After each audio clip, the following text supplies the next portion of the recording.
I know we've only known each other for 4 weeks and 3 days, but to me, it seems like 9 weeks and 5 days.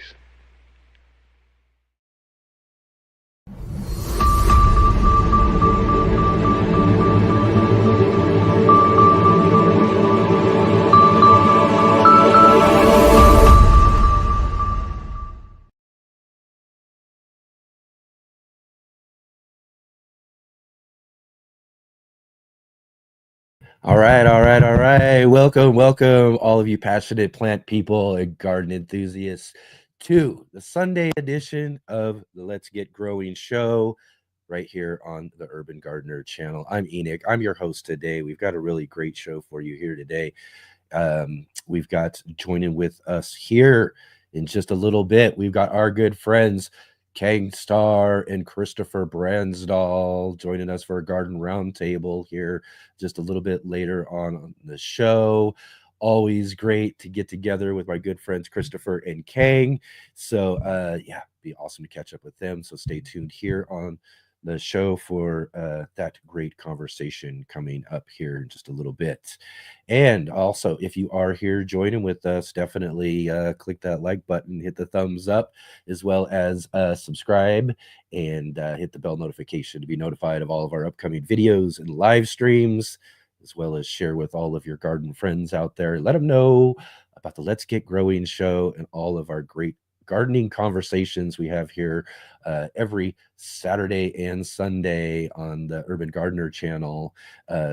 At 11 a.m. Pacific time, 2 p.m. Eastern time, every Saturday and Sunday, except for, maybe a day or so here or a weekend every now and then or so, where we'll take some time off. Like last Sunday, we weren't here last Sunday for the show. So good to see everybody today, though, and welcome back again. And a big, huge shout out to all of you who are watching the show from the replay and watching us on your time. Thank you so much for taking your time to watch our show and check out our, like I said, great conversation that we have today with our good friends Christopher and Khang. Jump into the comments down below and let me know you're here. Let me know what you got growing on. Let me know if you got any suggestions or any guests you'd like to see on the show, questions, comments, or just drop in and say hi. I'd love to hear from all of you. So definitely leave us a comment down below. And if you are here with us live, and definitely jump into the chat there and drop in any sort of questions or comments that you have, especially questions for our guests. I love it when you guys are asking questions of our guests and, helping me out with the conversation too, as well. I love it when you guys do that. Put those in big, bold capital letters, and I can see the questions from the regular conversation going on. And of course, follow all of the links down below to our guests and go check out what they've got going on their channels or on their social media. Leave them a comment on something they've posted recently, a video or a post or something, and let them know you saw them here on the Let's Get Growing show. I always love it when I hear from people that you guys have jumped onto their comments and left them great comments and everything after seeing them here on the show. So thank you all who do that, and thank you so much for showing the support. You know what I mean? These great people. We're so fortunate to have some of the, just some of the best gardeners in the world joining with us right here on this show and spending their time with us. So, it's always great to see when you guys go and share some support over with them for spending their time here with us today. So right on. It's great to see everybody. Great to have everybody here. I see everybody's already jumping in the conversation. I see we got our good friend Jay, our facilitator from Huron County, Midwestern Ontario, Canada, join with us. Thank you, Jay, for all of your work you do during our shows and posting all the links and helping out the conversation as we're talking along here today. So thanks again, Jay. Serena, great to see you. Hey, cousin, great to have you here, as well as our good friend Adam Burley, our other moderator here, joining us from right down the road in Central Point, Oregon. From me here, I'm also in Southern Oregon as well too. So great to have Adam here with us, DLR 978. Great to see you here joining with us in the conversation. Dusty Flats, awesome to see you. Great to have you here. Bohemian Herbology, excellent. Great to see you again. Kevin, thank you so much for joining with us here, putting the finishing touches on the garden. Going to be sowing seeds really soon. Awesome. What kind of seeds you got going? I've got all sorts of stuff going on now too. I've been planting out tomatoes, which are popping up now. I've got like eggplants and all sorts of different things that I'm getting growing that we've got going on now. It was just our peppers for just a while, but it's pretty great to see all these other things that we've got going on. I usually have a lot more than what I do have going on right now, but it's still exciting to see everything that we do have growing on here at the moment too, and getting everything ready to go outside in the gardens as well too. Thanks, Jersey Girl, for being here. Great to see you. And Bowtie Life in the Garden, he's a household deeply embroiled. Oh my gosh, right on. Always some fun going on over there, huh, David? Thank you so much for being here. It's great to see you in the conversation. Great to see everybody else in the conversation as well, too. So definitely jump in there and say hello. And we love to hear from you. Like I said, any questions or anything of our guests coming up later on, put those in the conversation as well, too. Right on. Great to see you, Leslie. Thank you so much, everybody, for being here. And yeah, and as you can see too, I got my other Mariners jersey on for all of those of you who are on yesterday's show. We are basically celebrating the first weekend of opening. It's basically opening day weekend for Major League Baseball right now, and so my another thing I wait for and anticipate throughout the winter, just as much as I wait for and anticipate gardening and all of that. I talked a lot about that yesterday too, is the baseball season. So when it's opening day weekend, that's kind of like, again, another celebration. Like we're also all celebrating as gardeners the first day of spring and all of that as well too, so spring is here, baseball's here. It's time for it's time for a great growing season. And again too, for all of those other sports fans out there, baseball fans like myself, hopefully a great season for all of our teams out there, and get to have some really fun baseball listening in the garden throughout the spring and summer season. And then maybe some of us will get some really good fall baseball this year. I'm still hoping for it for my team. I've been waiting a whole lifetime to see these guys in the World Series. So maybe someday we'll see that. Maybe we'll see. Right on. Excellent. Mobius, great to see you. Thank you for dropping in there. It's great to see you all in the conversation. Kevin was saying that kind of basic spinach, radishes, beets, maybe a couple more. Yep. Yeah, and I've got a lot of those sort of things. We'll see how much spinach I can actually get, depending on how warm it starts getting and how fast really that kind of comes on here in the next coming weeks as well too, as we're really moving towards our last frost date and all of that. And spinach can be really finicky. It'll start bolting right away on me a lot. So, but I'm going to still put some seeds out. I'm going to still try to get as much as I can. And like you're saying, radishes and some beets as well too, that I'm going to be planting out as I'm getting some of my back patio spaces cleared out from all the weeds I was kind of talking about yesterday as well too. I kind of, a lot of my spaces and different things, I just kind of let go this last year. We covered up a few of them with some of our leaf mulch that we have in a bunch of our spaces, but a lot of other ones I just kind of let them go. So we're doing a lot of that cleanup right now, getting some of those spaces ready. And yeah, I'm going to plant some definitely radishes. I love growing radishes. I was talking about that yesterday with our guest yesterday as well too, about the radishes. But all right, everybody, let's move on today. As you know, it's our Sunday edition of the Let's Get Growing show. And on the Sunday edition, we always got to have a good conversation with our good friend, Mark Boucher Colbert, NBC in the Garden. This week, though, however, is a replay.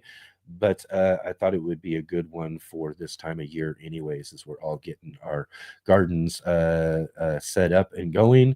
So let's spend a few minutes with our good friend NBC in the Garden, and I'll catch up with you here in just a few minutes, and we'll get our Garden Roundtable talk started up with our good friends Khang Starr and Christopher Brandsdal.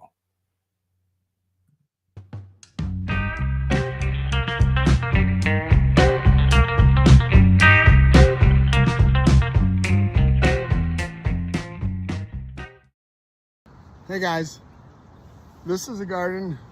I'm NBC, so that must mean you're in the Garden with NBC. Welcome back for another one of these NBC in the Garden segments where I try to just take something that I'm doing in my own gardening practice and let you see the steps or the reasons why I'm doing it or how I'm doing it, the technique, and hopefully that'll be a stimulus for some of your own creativity and maybe some discussion on the chat of this program or such. Anyway, right now what I'm working on is I'm making some tags, some durable, easy to read tags for all my gardening efforts this summer. I'm actually here at my school garden at Franciscan Montessori Earth School in Portland, Oregon. And as you can see, the weather's fine. It's been good for a while. I realize some of you are still landlocked and snowed in and such. This is a great activity to do any time of the year, but especially when you're itching to get out in the garden, but you can't plant yet. Good indoor activity, good thing you can do under cover or in a garage. And I'm gonna take you through some of the failed tags that I've used over the last few years to show you how I got to this and how I'm making these and what I'm expecting from them this year. First of all, let's just have a word about tags in general, right? I've got one of the smallest possible tags here, just this small little plastic tag. But any tag is valuable because it communicates information. I've been doing a lot of tomato transplanting, for example, and shortly after you seed tomatoes, after they leave the package and then they come up, you can't tell one from another. Now, there's certain leaf differences, and some have what's called a potato leaf, and some are more typical, what we think of as a tomato leaf, lobed and kind of, with a multi-leaflet pattern. But most of them have that latter pattern. It's hard to tell the difference as they come up. But if you haven't tagged things, you're in big trouble, because it's going to take you till fruiting to get the sense of whether you have a cherry tomato or a beefsteak, right? Or maybe not quite that far, but you'll have to wait a long time. You may never get the actual variety. You may lose the information on the variety. Same thing with all kinds of other things you're going to plant in your garden. If you don't make a tag, if you're not at least getting the information down somewhere in the garden, you're kind of at sea in terms of, is this crop growing well or not, and why? You want to know the information. So in general, any kind of record keeping is going to be valuable in a notebook, pictures on your phone, voice memos on your phone. But I like visual tags in the garden because as I wander around the garden, I like to be able to know what's going on. Also, you may know I'm a gardener at Noble Rot Restaurant, a rooftop garden at the Noble Rot in Portland, Oregon. And there I have a lot of chefs who are harvesting all the time stuff that I've planted. I'm not there. So it's important to let them know what it is that is planted in the garden. And part of the reason for this kind of a tag is that it's big, bright, calls attention to itself, and is easy to label and easy for all to read and find. So that's what I'm shooting for. I'm shooting for max clarity, max communication, both with others, like my chefs, with visitors to the garden, and also with myself, because I forget what I've planted, right? I have, believe me, despite all my garden years of experience, decades of garden years of experience, decades of years, I guess it's getting redundant, but I have hoed things that were just coming up thinking they were weeds, forgetting I had planted something. Not putting the proper tags can lead to all kinds of costly mistakes. And then also just planted things and never really known what variety it was all through the season because I lost the info. So hopefully that's a strong enough case for making tags. Now let's talk about the evolution of the tags that I've used over the last few years and why I think I've finally come up with a superior tag that's easy to make at home. First of all, as I said, any tag is important, but of all the important tags, this one is the most garbage. This is a little plastic tag that is bound to get plucked out, blown away, snapped into whatever. You're so likely to lose this tag, you do not want to depend on this little tag. It is most likely the size tag you will get in your pot when you buy a plant. And I also use these for all my potting, even though I don't really like plastic, but this stands up to the moisture of the pot better than any other alternative that I've tried in wood. So I'm still using some of these plastic tags. I do try to avoid plastic in general, but your chances are you're going to get one of these if you buy any kind of potted plant. You must immediately transfer this information to something else. Please don't let this be your only tag. You're going to lose it. You're going to be missing the info. It's just going to go away. I have tried larger plastic tags. It's like a, 4-fold size increase from this guy. But again, plastic is destined to break down in the garden. Ultraviolet rays are going to beat down on this, and sooner or later, first it will fade, second it will crack, and then you've added to the waste stream. So again, like I don't want to be adding things like this to the waste stream. I don't want more plastic in my life. I don't need more plastic. The planet doesn't need more plastic. Let's try to get away from that. You can buy simple, pre-made, pre-cut wooden tags with these guys have rotted, so there's an obvious defect in just straight up untreated wood. But in terms of eco sensibilities, writing with a pencil on untreated wood, you're going to get your best results. And you can buy these en masse at various garden supply stores by the box. What I was noticing though is even with a little bit of sunlight on the tag, and I was using a Sharpie marker, the writing would fade. Chefs couldn't see it, and the wood itself gets pretty dark. So I upgraded a little bit to a bright yellow pre-painted wooden tag. That looked good out of the box. It definitely had high contrast when you wrote on it, but eventually it would break down too, and some of that yellow paint was coming off in the dirt. I wasn't too excited about that.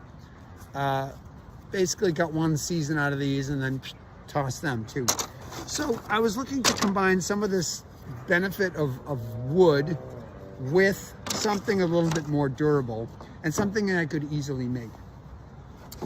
I purchased at a big box store a package of lath. These are 4-foot strips, maybe a 1/4 inch wide, 2 inches wide and a 1/4 inch thick, and they come in a package of 50. I sawed them in half to make my 2-foot stakes. To me, a 2-foot stake is a great size for, it gives you enough leverage to jam it into the soil and plenty of room for writing. Now this would be the most basic version, and you could just go straight with this. I do recommend sanding them because with a marker, it's hard to write on clearly on an irregular surface. So I got some 80 grit sandpaper here, and first I'll just take down the corners, and just so that I don't get a bunch of splinters when I'm driving them into the soil, and then just flatten the faces. Sandpaper is a great eraser too when it's time to change up the crops from one year to the next. Oftentimes, if I'm writing on a plain surface, wooden surface, I'll just give it a sanding at the beginning of the season. If I'm doing a lot, of course, I'll have a power tool, a palm sander or something, but this little piece of sandpaper works great. I was just working with my students these last few days making these, and sanding with them was just a great therapeutic activity. They love doing it. It's a great chance to get them in touch with a little basic part of woodworking, and they take pride in getting the thing nice and smooth. So it's great to do with kids. It's also just some great handwork to do if you have the time. If you want to speed it up, use a machine. The next thing I'm going to do, though, because obviously anytime bare wood is in contact with soil, there is going to be the issue of rot. So their days are numbered if they go right into the soil, which of course you will be pushing them into the soil. So the next thing I've done is, the upgrade is to treat half of the stake. You can see the two tones there, and I've actually got a piece of blue tape dividing them. This has been treated with a non-toxic wood preservative. And the one, I've got one here, I've just used Timber Pro. This was recommended to me by a landscape architect. They do all their trees that are part of installations for playscapes and such. With that, I've been very satisfied with this product and used it for a number of years. It's great. It penetrates into the wood. It's environmentally friendly. It doesn't ooze or leach anything. And it makes that wood last so much longer than it would. I'm not prepared to say how many times more, but I'm sure I'll get 5 years of use out of this at least, whereas I might get 1 or 2 seasons untreated. Now again, like, I'd be ready to use this, ready to go, right on the top part, and then I can sand it, and then, you know, use the bottom to stick in and get the benefit of the preserved wood. That's awesome. But for added visibility, I've made an extra upgrade this year. I've gone and painted this a nice sunny yellow, the top part. So I have my bottom part is preserved wood, top part is a sunny yellow. I'm going to use a Sharpie, or even better, I discovered these nursery marking pens. This one's from A.M. Leonard, but I've also got other ones from my own nursery where I shop at, local nursery. What am I going to put down on this? Let's say I was going to be planting these Pusa aceta carrots here that I just happen to have in front of me. I'm always going to put the date. Today's a good day to plant carrots in Portland, so let's say I'm going to plant some carrots on 4/11/24. There we go. I've clearly marked the date. Now let's put the crop. I'm planting carrots, but not just any carrot. I'm going to put Pusa aceta black.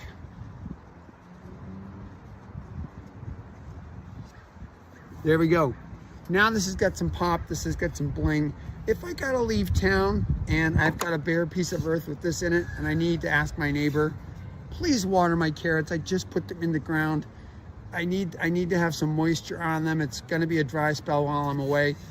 Your neighbor's gonna easily find this. You have effectively communicated both with others and with yourself. You are ready to go. You've said goodbye to these little cheap things. You've transferred your information that's on here onto something durable like this, something high vis. The other thing that's great about this is that when you plant in succession, you can just flip it over and use the other side, and you'll know more or less 2 crops worth of information at a time. For a spendier purchase, I get a thicker stake that has 4 sides on it, and you can actually record 4 different plantings in sequence and kind of keep track of what crops you're growing, helps with rotation plans, all that kind of other stuff. The bottom line is, do some stakes, do some kind of marker stake, whatever you have to do. If you have plastic, go ahead and use it. But if you want to make something out of wood, a little more sustainable material, make it durable with some non-toxic wood preservative, some paint, whatever you like, and call attention with a bright color. Use at the very least, a permanent marker like a Sharpie, but if you can get one of these nursery markers, they're even better. They're more durable, they're more permanent. And get that information out there. You will be glad you did. You will have that info both every time you wander into the garden. Later on in the season, you can transfer this to a garden notebook, and you will have the benefit of that information. Information is power in gardening. We need to know what we're growing, how it went, when we planted it, all that good stuff. It all goes here on the tag. I hope you have time to make some of these and get them out into your garden. You'll be the better for it. Better gardeners. You've been in the garden with MBC. Thanks a lot. We'll see you next time, and let us know how you're doing. Let Enoch and I know how you're doing in the garden. If you try some tags, if you have some good tips, let us know that too. We're real interested. Thanks a lot. We'll catch you next time.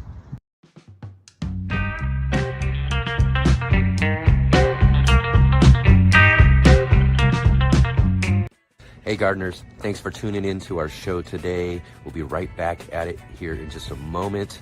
I just wanted to take a second here to highlight our regular videos and features here on the Urban Gardener channel. Our weekly garden journals,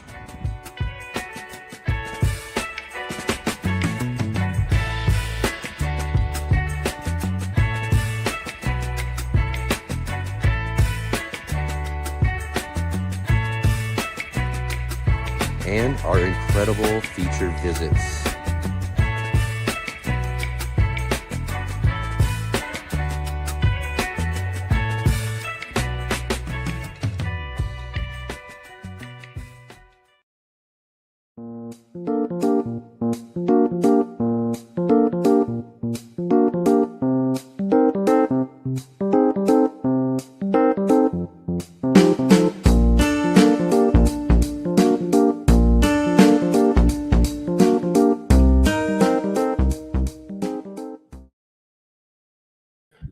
Oh. All right. Here we are. Back to it. Let's get to it. Let's get growing. All right. What was your favorite tomatoes? Was the question there. I have some great varieties of tomatoes that I love growing every single year. And we also talked about tomatoes as well yesterday with our featured guest, Resh Gala. We had Resh on the show yesterday. She has her Instagram, really popular Insta gardener, and her business, 100 tomatoes, how she got started growing. She has a really great gardening story. We talked with her all about that yesterday, as well as getting to meet Paul from Guten Gardening. He came back returning to the show, and we had a great conversation with him yesterday as well too. So if you didn't get the chance to check out yesterday's show, you'll want to go back and check out yesterday's show, as well as last week's show as well too. We weren't here for our Sunday edition last week, but we did have a great Saturday show last week. We had our good friend Nate Murray from Garden Like a Viking on the show last week. It was great to have him back on again for another great conversation, as well as getting to talk to the fig hunter. In fact, we ended up, instead of talking to David Burke, we talked to his wife, Priscilla Burke, and talked all about the fig hunter and all of the really cool fig varieties that they have found and hunted down over the years as well too. A lot of the other things that they offer there as well too over at the Fig Hunter. That was a really great conversation. So if you didn't get a chance to check those out, you want to go back out and check out those great conversations. Awesome. All right, everybody. It's time to get moving along here today. We've got some really great guests with us here for our Garden Roundtable.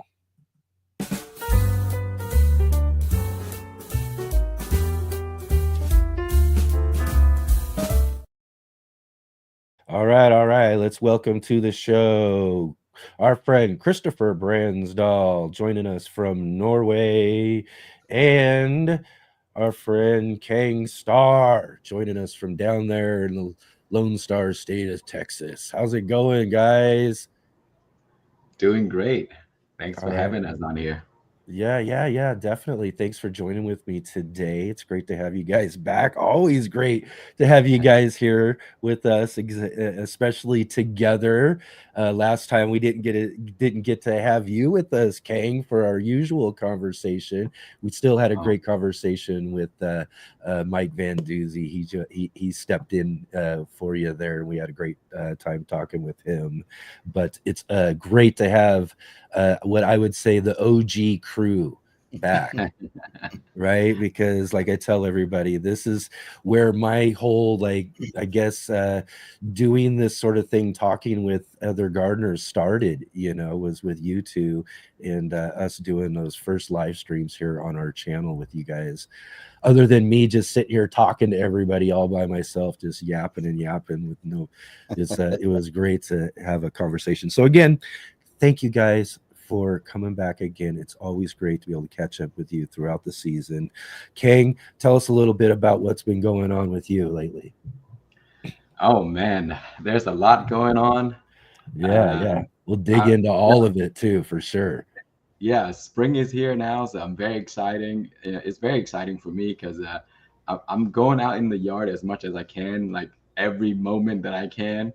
And I'm checking on the fruit trees. I'm checking on the fig Yeah. trees that I propagated, this past few months. I've added new fruit trees. Persimmons are growing. Pears, my grafts. I've done a ton of grafts. I did apple grafts, pear onto apple, apple onto pears. I mean, it's it's madness out here. Wow. That's one thing I love, is how much you like to experiment and just do all that sort of stuff. That's what makes a lot of what you do and grow so much fun. Yeah, and I got peppers going as well. That's the thing that people really enjoy on the channel, the super hots and Mm-hmm. how to grow it, and hydroponic stuff that I have, right here as always. Oh, yes, exactly. And microgreens, I'm growing a ton of microgreens because I love them, and I grow them all through the year. And I'm still growing them right now, even though I can grow them outside. I still have a few inside that I grow just to have. Sprouts, I mean, all kinds of good stuff. So yeah, that's really what I have going on. Wow, right So on. nothing has changed, is what you're telling us. Yeah, no doubt. It's nothing has changed for sure. And I love it too. Again, one of the things I love always talking about is how, you got always the cool creative things that you're doing or growing things in when it comes down to it. It's always great to see the things that you've got something growing out of. Yeah, I wanted to tell you guys about my apple that I grafted onto my pear tree, and my pear tree that I grafted onto my apple. And it's been 2 years. Everyone say it doesn't work. I mean, it's still alive. It's actually giving me fruit. Oh, really? Yeah, Nice. it may drop off. I don't know, but right now it looks really good. It looks like it's gonna take, and I mean, it's alive. It's healthy. And it's pretty interesting where a pear fruit is growing onto an apple tree, Yeah. and vice versa. So I don't know if we've talked about this before. I've asked you before, just because it hit my mind right now. I was looking outside. My pear tree is blooming again, but I think maybe you have talked about it. Do I need another pear tree, or do I need another variety, or maybe graft another variety to it, or something like that, in order to get it to really start to produce fruit? Because this thing should be. I mean, I've had this tree maybe a year less than my peach tree, but I've harvested peaches off of my tree now for about 3-4 years now in a row. So I Yeah, should be getting pears, right? yeah, it depends on the variety. Some varieties of pears require a pollinator, and even if they don't require a pollinator, it's always good to have another one because they will produce a lot more. Okay. Yeah. So I think that's kind of the idea. They just need to go find another variety so they can kind of buddy up and Mhm. yeah. Just graft a different one onto it, and then you should be set. That way, you don't have to Yeah, take like a I lot. was saying, yeah, maybe graft another one on there. Right on. Christopher, I was catching up with you just before the show. You're not feeling too well. Thank you for still being here and hanging out with us. Tell us a little bit about what's been going on with you lately and what you got going on. Yeah, it's the same story. It's too busy. Yeah, Work is killing me. Oh, right. No, I changed roles for my client this winter. So in January, which means that I have a ton more work to do and stuff like that. So it's really been about focusing on that while still keeping the grow room alive. But I haven't been able to make too many videos. I made a few videos in the beginning, but then work kind of just got in the way. But I've been growing in the grow room now for this winter, and it it takes a while to get used to a new growing environment. So the last room that I had certain quirks that I had to work around, and the new one also has the same things. So there's a balance of figuring out how to grow, how to do the grow light setup, how to do watering, how to do everything, keep the moisture controlled. There's so many things going on when you're doing such a large scale project that my grow room is.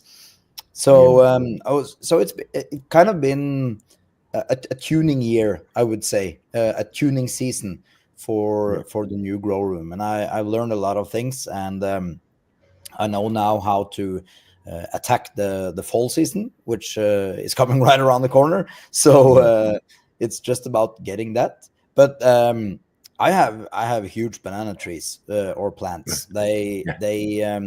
I've been to we went my family went to Spain now, the Gran Canaria island for a week now, and that scorched a few of my bananas because they are growing so fast, and the leaves are getting to a size where they cover most of my body. The size of the leaves are enormous, and they are reaching reaching the grow light, and the grow light is fixed as high up as possible to the ceiling, and still the new leaves, and while they're unfolding, they are just going up and bending on the grow lights.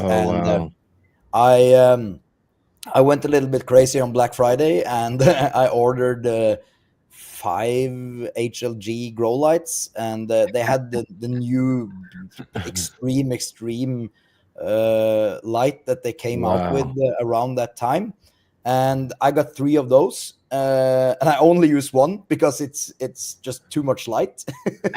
So the problem with that light is it's producing so much light, and the heat is so extreme that the leaves are just burning off once they reach anything close to the light. I used to have extreme grow lights for like 5 years ago, and those were just burning once you touched. But with these new lamps that they're making now, they burn like half a meter down. Yeah, that's intense. I also need the light. So I'm working on a few things. I'm working on my light setup. If I'm gonna grow the bananas that I want to, I'm gonna have to switch it up and maybe do side lighting, maybe from 2 angles, so I don't get the tilt of the plant. I don't know. That's an interesting experiment to see how the plants would react on that. But the main thing that I've had issues with this season is spider mites, and I got that when I started the whole thing, I needed to get bananas, so that's something that I had to get at the garden center anyway. And of course, I got an alocasia, some sort of alocasia, and it had spider mites. I took care of it as soon as I saw it, but we all know that that's not possible. And I thought, I could either just drop the whole season almost and just restart and do everything, or I could just keep it going and see what comes from it. So I don't have that under control. My bananas are having spider mites. I used predatory mites, and they really do a good job, but they can't do everything. Every single they don't get everything, so it slowly just comes back out again. And my large bananas are the most infected, but they really don't care. So it's not a problem for the bananas, but it's a problem for my peppers. It's a problem for all those weak plants that I have in the beginning. the weaklings, the weaker ones. But the bananas are outgrowing whatever. So and the trunk is at this size, and it was a small pup in November. Think about that. It's That's just some fast growth. extreme. It's extreme. So but yeah, there's so many things going on. But now it's just a matter of getting into the summertime. I'm going to focus more on the outside, and I'm going to slowly try to clean out the room and get rid of all the plants that I don't need, and I can start up again to get rid of the spider mite problem. I don't want to have that going into the next season. But for me to have the bananas that is essential to me, then I had to kind of get into the garden center problem anyway. So now it's just a matter of chopping down the huge bananas and growing out new pups and getting rid of all the spider mites. So done it before. It's just painful emotionally. It's not hard to do. It just takes give it 3-4 months and everything is back to where it is now. So I have to say I have a ground cherry that I made a grow box a few years ago, and some ground cherry seeds probably ended up there, and I think, oh, just let it go. And now it's a bush like nobody's business. It's growing everywhere in the grow room, and it's flowering, and I think it's about 500 flowers or something. So I'm probably gonna have ground cherries enough to, but it's not the type that you gave to me, Khang. It's the version that we get here in Europe, which are more orange, and they're a little bit larger, and the plant grows massive compared to the height of the other. So, there's tons of things going on. That's awesome. That's awesome. That makes me want to grow some ground cherries now too. I know I got some seeds that I could try and see if I can get some to germinate, but I haven't had them growing in the garden for a few years. But they're delicious. They're great. I love them. So, but they also, but like you said though too, is they also can be an issue where, you know, if you do let them drop fruits or anything like that, they'll be everywhere, and you'll have them like weeds, and you'll have to weed them back for a while. And I did have to do that in the back alley for a while. So I want to grow them again. I just have to be a lot more careful about how I collect my fruit or allow them. And also in the autumn or winter, if you have mice or something like that that's running around in the garden, they will spread it everywhere. Don't think exactly where it drops is where it's going to sprout. No. It spreads everywhere. I have a bunch right growing right now. I didn't grow them. They're just popping out on their own. And so every season I'll select 1 or 2 and I'll place it where they need to go, and that's it. And then they'll just come back after season after season. They're delicious though. They're supposed to be very healthy too. Like I thought someone labeled them as like one of those super fruits or something like that, you know. I bet you if you looked up and you know, they, you know, as far as you know, the nutritional makeup of them they're probably really up there as far as fruits you could have for sure. And I think they're delicious. So but again, I haven't grown them for a while since I've had to like I said, beat them back from being a weed for a season or two. But again, I want to grow them again, but I'll have to kind of figure out how to make sure I don't let them spread. I don't think you can. Yeah. Again, too, it's the same tomatillos, the same thing as well, too. Yeah. And another thing about them as well is that you think that they're gone, and then like a season or 2 later, somehow you've kicked up some soil somewhere where they had some that were probably just a little too deep. So they were just kind of hibernating down there. You kick them up to the top, and then boom, you got a whole nother, they just start popping up again.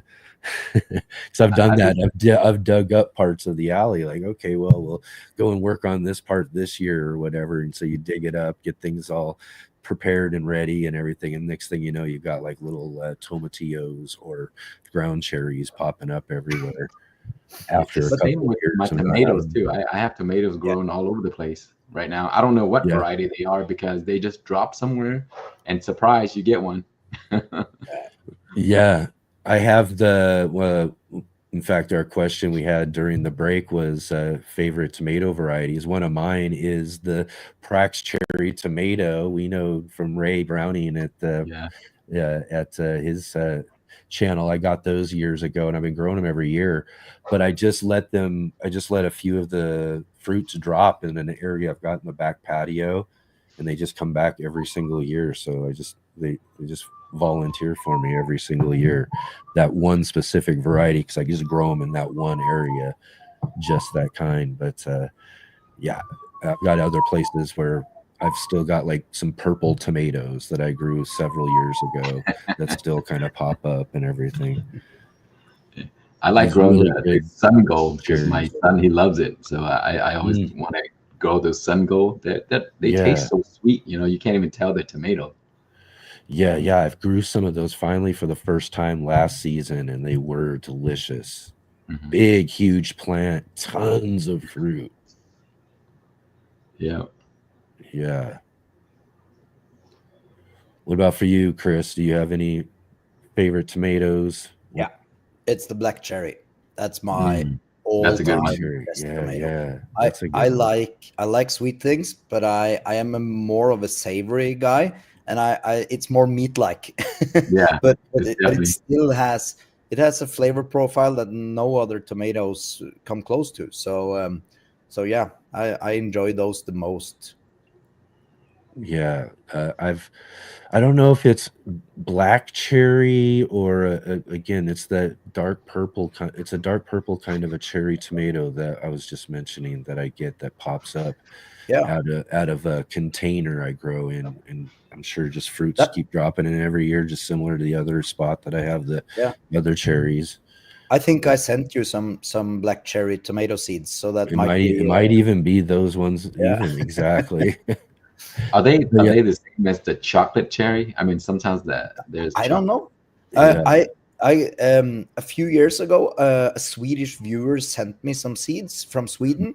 So I don't think it's something I've never seen them anywhere else, and I never tasted them anywhere else. So I don't know if it was just a handwritten note. So I really don't know what type of variety it actually is. It might be a cross from somewhere in Sweden. Nobody knows.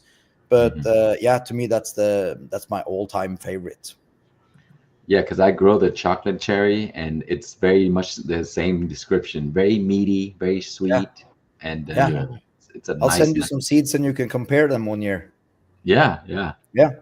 Somebody mentioned sunchoke in the chat, and man, I have them growing everywhere in my garden. They won't die in the wintertime. They're just, because they're like a potato. You know, they stay in the ground. Yeah. And I just let them stay there. And sometimes I forget to pull them up because, you know, when you harvest potatoes, sometimes you leave a few. Same thing with my sunchoke. I think that's what they call. And right now they're popping up everywhere. Wow. Yeah, that's one I want to grow sometime, but aren't they like real spreaders as well too? Yeah, I think they probably in some spread. soil conditions, they'll probably just really spread. Yep. Same with the Chinese artichokes. You guys ever grow those? They look like a grub. The little root that they make. It looks really strange. It's like a little grub. Look it up. It's a Chinese artichoke. I think the French word for it is crone, crosne. Oh, I think I've seen those things are amazing. They're I don't know if they're very widely grown, but I've grown them for the past few years, and every season I dig them up, and I forget to dig a few. I couldn't find them, and then they'll pop up. Right now, I have a few popping up right outside, so I'll get more of those this year without growing them. So they pop up like of course, a plant. So what does it kind of look like as a plant? It looks like a mint. Okay. It looks very much like a mint. The leaves, looks exactly like a mint almost. Wow. And they do, grow up and they spread. And at the bottom, they're just like little potatoes or peanuts. Yeah. And they just spread on the ground, and you get a bunch of these little Chinese artichokes. They're very interesting. Yeah, those would be cool to check out. Again, I'd still like to try the sunchokes. And do you think they would work well, like say in a large, felt container or something like that? Yeah. Yeah, I almost they will wanna work. try I some of have them those sometime. in a 20-gallon fabric pot, and they did just fine. Yeah. All right. Yeah. I got to get some and try them out for sure. I've I've been just thinking about something I harvested. should grow in one of my felt pots, and that'll probably work perfect. Sorry, Chris. Yeah, no. I was just I harvested my moringa. Oh, nice. Oh, yeah. That's the first time spoken in this village here in Norway, I think, Yeah, I in a know. long time. Yeah, because they Uh, died. Moringa. yeah, it was getting huge. Also was sown from seed in November, and it reached the ceiling now. So before we went on vacation, so it grows like 2.5 meter within just a couple of months. It's crazy. So I needed to chop it down anyway, and to just start branching it from below, and chopped down everything, and harvested the leaves and dried them out. And I got really much powder, a ton of it actually. So yeah, I'm gonna try to put it into my juice in the morning, or something like that. Chris, Yeah, just the I next love time it. you chop off the moringa, stick the stick in the ground. It'll grow a new tree. I'm ahead of you. I'm way ahead of you. They're already in ground. I mean, they're crazy. Those things, like, they grow like crazy. Yeah. No, they just went back into the pot. So Yeah. yeah, more moringa on the way. Yeah, it's phenomenal, and they grow so fast, and they get really woody very fast Yeah. also. So yeah, I have some nice chunks of moringa now, and I, as I said, I just came home from vacation. Yeah. I've been puking for 2 days now Oh my straight, God. so it's Yeah. yeah, I'm a little bit off, but yeah, I haven't gone to the grow room yet, so yeah, I'm really excited to see how things are going there now. That's the problem with I going was on just nice. looking in the window and seeing the bananas just brown everywhere because it's growing so fast. Oh my. Yeah. I It's saw got, a banana tree, Chris, sold at Home Depot, at my local Home Depot. Yeah, I didn't know that, we can grow banana here, but apparently you can. yeah, I guess you could. yeah. Yeah, Yeah. but I think that the right type of variety of banana can grow in not too warm climates. I think they can grow. They are. I think they are easier than even citrus sometimes. So it Mm. seems like they grow them everywhere, and I see people in England are growing them, and people. Some guy in I think in Poland, or some Eastern European country was growing them. I was looking at flowering on YouTube, and Wow. yeah, and Flowering and he's growing fruiting them. too, huh? Yeah, he was Wow. growing them Nice. outside also. So I think they can handle some fairly cold weather. So yeah, you When should I definitely was try banana. when I was a kid, I live on a farm with my grandmother, and banana is it's natural there in Vietnam, and Yeah. Yeah, there's so many uses for banana because you can eat the baby trunk of the banana. Yeah. You yeah, can use them for like pig food. You can just chop them up and feed the pigs. You can also Mm. chop them up and feed the fish. And then the Oh, banana, once they pollinate, at the end they'll have a little piece left that didn't pollinate. Like the piece is like a yeah, little bulb, yeah. In the front, and then yeah, those can be cut off and chopped into pieces and put in salads. yeah, oh And wow. so there's many pieces of the bananas that you can eat, and then the young bananas too. We eat the young bananas instead of yeah. letting it grow fully. So And there's a lot of my Wow. uses. sister had chickens a few years ago, and Yeah, every time I was cutting down my banana trees, I chopped up everything and gave them yeah, to the chicken, and they just ate yeah. everything. They Oh loved it. wow. So yeah, and you can also cook with the leaves, and you can do all sorts of things. So Hmm, hmm, it's a fun plant. Very, very versatile. And hmm. again, also one of the cool things about like a banana for like everybody out there, too, uh, it's really cool to have that experience of growing up in a place where, bananas are so prevalent like that. But also one of the other cool things is the variety. I bet you're just lots of different types of bananas that most people aren't used to, because they only have a few types that they ship around, Yeah. like getting to grow up with all of these different varieties of bananas and types of bananas, and being able to use them in all these different ways. That's just really kind of cool. I'd love Yeah, to you're try. right. I'd love to try some of those different varieties. That There's certain ones that are used only in desserts, and there's Yeah. some that used like potato, like plantains. Those are used like Mhm. potato types. And there's, in US we only have the Cavendish banana because those are the easiest Yeah. to kind of like grow and ship around without spoiling. Yeah. You can harvest them early and just wait, and they look perfect all the time. Right. And whereas other Exactly. banana varieties, like the skin are so thin, if you bump into them, you bruise them. And Hmm. so those Yeah. are not usually shipped to US for sale because they're not attractive when they, and also they change color. The Cavendish is perfect yellow and beautiful. These Yeah. other bananas, when they turn and they ripe, they have little dots on them on the outside. But that's just the Yeah. the nature of their skin. It's not meaning that they're bad. They just don't look appealing. Yeah. Yeah.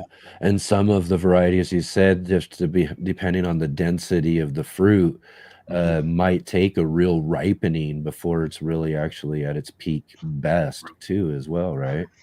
Mm-hmm. Yeah. Yep. Yeah. Actually, now when we were in Spain, they have banana plantations everywhere on that island, and Mm. they the bananas are fantastic, and they're Yeah. always fresh, and these tiny bananas, all different sizes and with spots Yeah. everywhere, as you say, and it's more authentic and it tastes really good. Yeah. Whole Yeah. And nother see, thing. and again, too, really, a great experience in the fact of being somewhere where that, like you said, where they're growing all of these different varieties and being able to try them because they are there more locally, which, yeah. I mean, that's just one of the reasons I would love to go to a place where like bananas and tropical fruits are just all plentiful everywhere, and they just got different types and varieties everywhere, so you could try all sorts of different things like that. Yeah. Would be just, I got to do that someday. Someday. But I'm Someday. curious, guys. You know much more about gardening than I do. Oh, When it comes to oh, when it comes to spider mites, if I were to get rid of all my plants, how long would I have to save the soil dry for it to be viable to use again without having the trouble? mm, Yeah, I don't want to throw out everything because I've made buckets and buckets of soil this winter, and it kind of is expensive. So I don't want to throw everything away. And I've been building the soil with nutrients and everything. So I really like to keep it, but I want to make sure that I'm not keeping. But the eggs are on the plant, so I don't know what it takes to survive. is there yeah, can you bake it? Can you No, bake some soil? it's you like kill all the it's a microbes in small there. truck. It's a Kill small truck. every, I mean, at that point, I mean, if you're trying to dry it too, I mean, you're still, Yeah, but it's just drying in the grow yeah. room. Chris, because I used to do a lot of hydroponic, and I did experience, those mites. Yeah. And I always give it a period of 3 months or more because those Yeah. things are so crazy. I mean, they'll go through anything. They'll just, you don't even know that they're there until you Yeah. start growing again, and they'll just come right back. And so Yeah. normally I'll spray down my whole tent with alcohol and soap just Yeah. to rinse it all out. And then, I mean, the soil is the tough part because you got to leave it there, and soil can keep those things alive much longer. So Yeah. I don't know how long it takes for the soil, but for the grow room, for me, 3 months at least before I can grow something else. I clean it all out and stuff. Yeah, And because in my experience, the thrips, if you get thrips, then you probably should get rid of the soil because those actually lay the egg in the soil, but the spider mites lay the egg on the leaves. So Yeah. I would think that they had the more tendency to dry out and get aged compared to thrips, which can survive in soil. So yeah, I'm thinking of giving it a chance this time to see if I can actually get rid of everything and restart it without getting rid of all the soil because it's just too Yeah. much good soil to get rid of. Yeah, well, I mean, to me that, I mean, because like you said, they're more of a plant borne pest versus the soil borne. Yeah. Maybe, just take some time again, let the soil kind of whatever for a little while to kind of settle for a little bit, and see what you can But do with it, if, and if you maybe a just bit of think time. about just think about the soil that I use for my bananas. My bananas I move them into a larger container, which is more like a real container and not a pot. I use between 2 and 3 large bags of soil for each pot. So it just it's kind of the size of the whole thing. It's so many bags of soil. I think I have maybe 20 bags of soil at least mixed in with cocoa coir and bone meal and azomite, everything. So it's just so much soil that I could build a full garden outside with it. That's right. You don't want to have to part with that. No. I would just kind of mix it up, every like few days or so, and let it sit for a while as you get everything prepared and everything else set up, and just kind of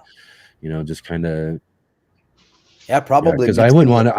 I just the same as you. There's no way in the world I'd want to get rid of that soil for sure. No, and I also want to keep it alive. And there's another thing that's really important when you're doing it this large size is that hypoaspis miles that I was talking about last time we were speaking.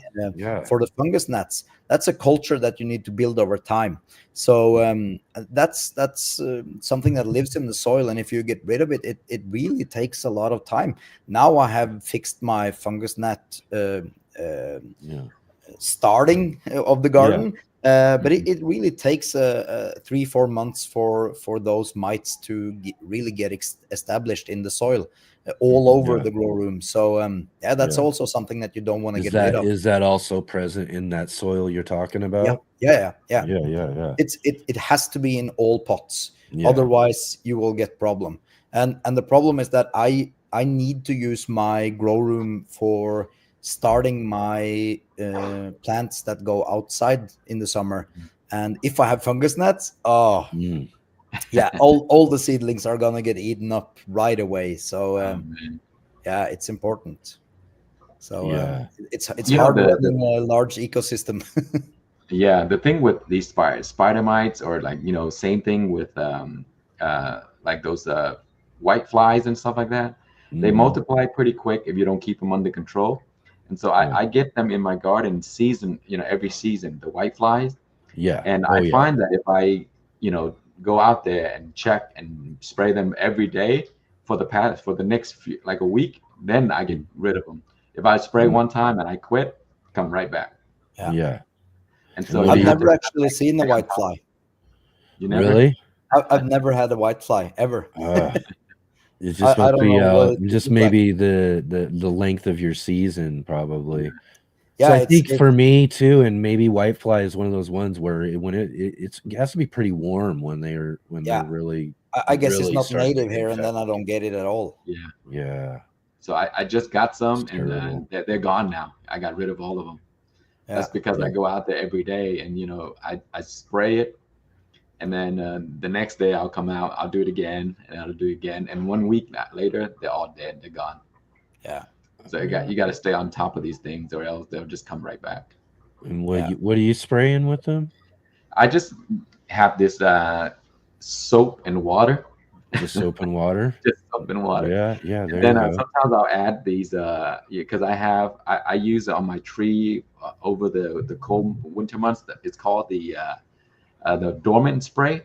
It's basically like an oil base, and I just put that into a container, shake it up with some soap, just regular dish soap, just spray it on wherever they are, because they're usually laying underneath the leaves, and so just spray all underneath the leaf. They'll land on it and they just kill themselves, And so, but isn't it the way that everything like that, it's not the most important thing what you spray with, but how much work you put into it. Exactly. It all comes down to that. I think that if I were to take all my plants and really scrub them down 2 times a week for a month, then the problem would probably go away. Yeah, but I think it's so. it's so much work. It is a lot of work. At least when you have like 100 plants and some of them are reaching the ceiling, it's kind of it's non-trivial, or what's I it called? Enoch, because I have a bunch of fruit trees, so I invested into this little automatic spray. It's just like you hook up a battery to it and you turn the switch, and it spray this really fine mist, like 15 to 20 feet, in length. You can spray it that long.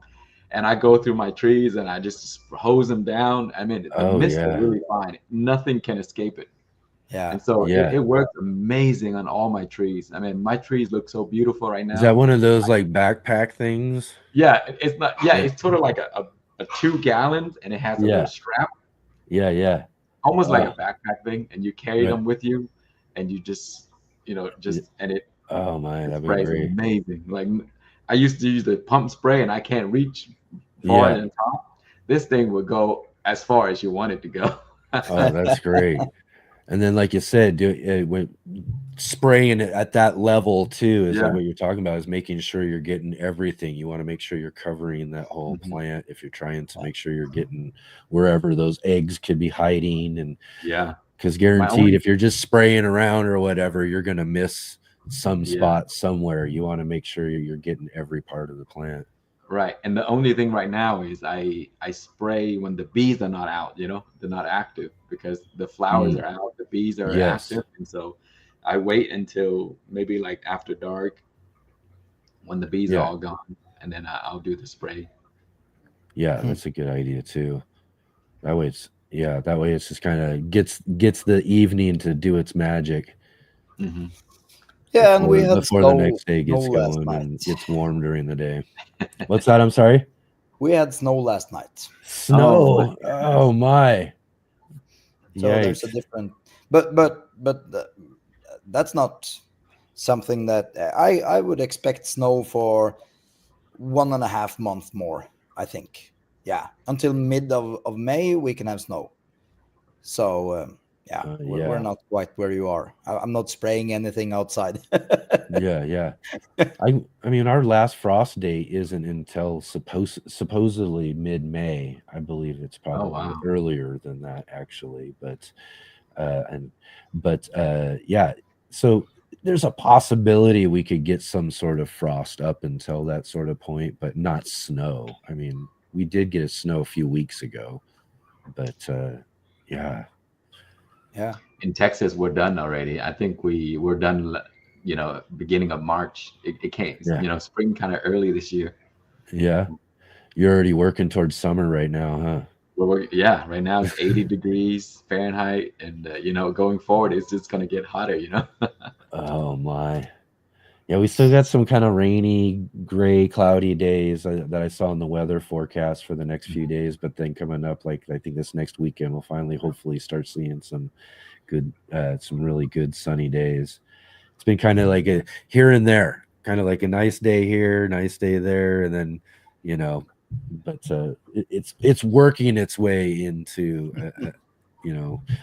a good springtime. It's just getting started, anyways, though. What's that? Yeah, Jay saying that there's people offering advice through the chat on the pest issue. I haven't been following the chat too close because there's a separate window. Oh, right. I'll definitely read through everything once we're finished to see if there's some good advice there on I saw some there. I think I popped up was talking about different types of predatory controls for spider mites. I've tried that. I've used it 2 times now, and it's really effective, but it's not 100% it.